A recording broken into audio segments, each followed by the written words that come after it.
Kabar mengejutkan datang dari kawasan Timur Tengah. Seorang tokoh militer yang selama ini dikenal sebagai otak perancang serangan besar-besaran di Gaza, akhirnya tewas. Sosok ini bukan figur sembarangan. Namanya selama bertahun-tahun menjadi momok. Disebut dalam banyak laporan intelijen sebagai dalang di balik strategi brutal yang merenggut ribuan nyawa warga Gaza.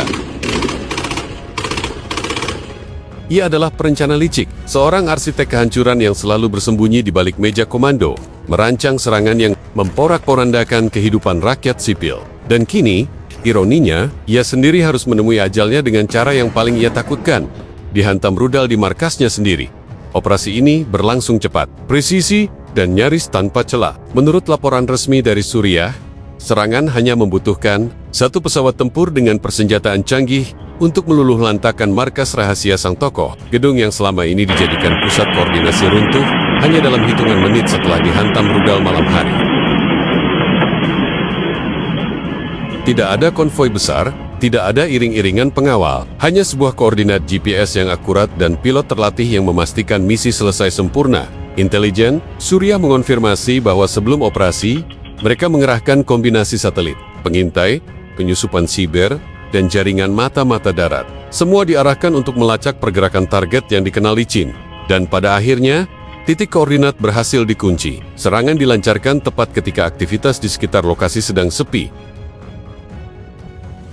Meminimalisir korban tambahan, hasilnya jelas. Sang otak perang yang selama ini kebal terhadap upaya pembunuhan akhirnya tereliminasi. Tidak ada kesempatan untuk melarikan diri, tidak ada negosiasi. Hanya dentuman yang mengakhiri hidupnya di ruang kerja sendiri.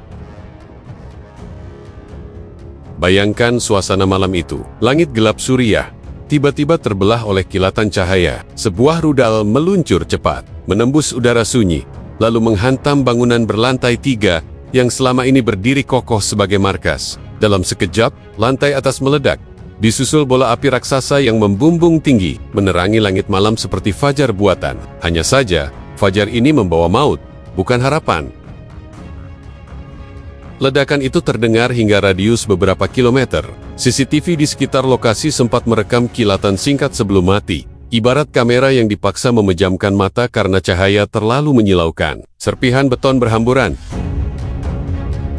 menyelimuti jalanan seperti hujan abu. Tak ada teriakan peringatan, tak ada sirene. Semua terlalu cepat, terlalu tepat. Ironisnya, tokoh yang selama ini menyusun strategi kehancuran justru mati di ruang yang ia sebut pusat kendali kemenangan. Seperti koki yang akhirnya keracunan masakannya sendiri.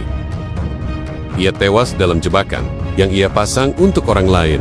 Ia membangun sistem perang dingin tanpa belas kasihan, tetapi tak pernah membayangkan bahwa dinding beton, pintu baja, dan bunker mewah tak mampu menyelamatkannya dari satu rudal yang dikirim musuh.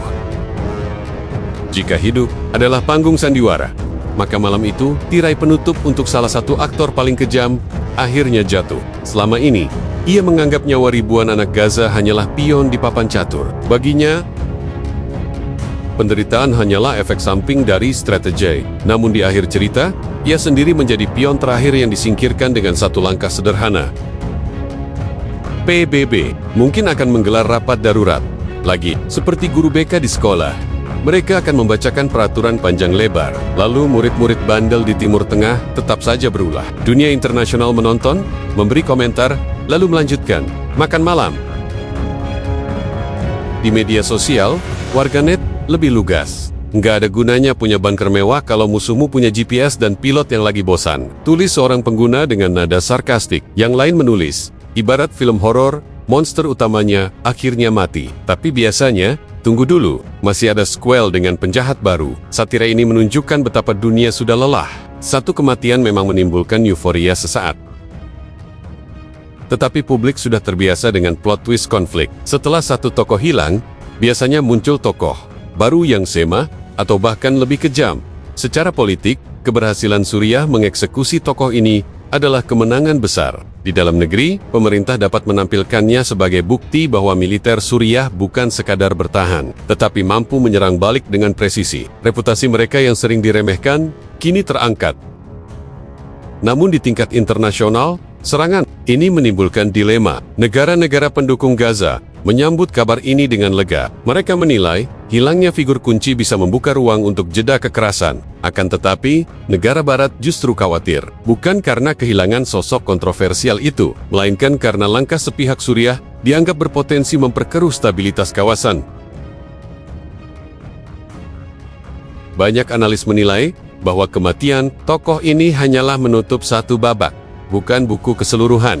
Mesin perang yang ia bangun selama bertahun-tahun tidak serta-merta berhenti. Struktur militer, aliansi politik, dan sistem logistik tetap berjalan. Dalam dunia korporasi, ia hanyalah CEO yang bisa diganti sewaktu-waktu. Sementara perusahaan tetap beroperasi. Pertanyaan besar muncul, apakah penggantinya akan lebih moderat atau justru lebih brutal? Di Gaza, kabar tewasnya sang dalang menyebar seperti api di padang kering. Sebagian warga bersyukur, menyebutnya sebagai keadilan yang datang terlambat. Di jalanan, ada yang menyalakan kembang api kecil, ada pula yang hanya menggeleng tak percaya.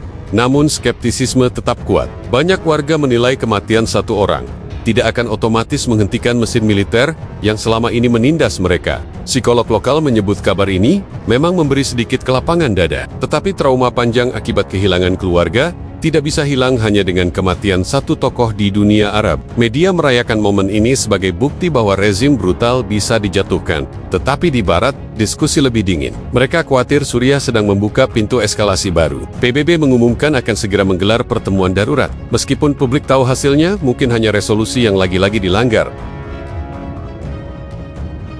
Sementara itu, analis geopolitik menyebutkan, efek domino dari keberhasilan ini bisa memotivasi negara lain mengambil langkah serupa terhadap musuh-musuh mereka. Jika itu terjadi, peta konflik bisa semakin rumit, bukan semakin sederhana. Malam itu, sebuah rudal menutup hidup seorang tokoh yang selama ini menjadi simbol kebengisan. Namun dunia tahu, mesin perang tidak berhenti hanya dengan satu ledakan. Seperti film horor, monster utama sudah mati, tapi penonton bertanya-tanya, apakah layar benar-benar gelap, atau akan ada adegan setelah kredit title yang menghadirkan sosok baru? Gaza, Suriah, dan dunia kini menunggu, apakah kematian sang otak strategi akan membuka jalan menuju perdamaian, atau justru menjadi pemicu babak baru yang lebih berdarah? Jawabannya masih terkunci di balik asap reruntuhan markas yang hancur.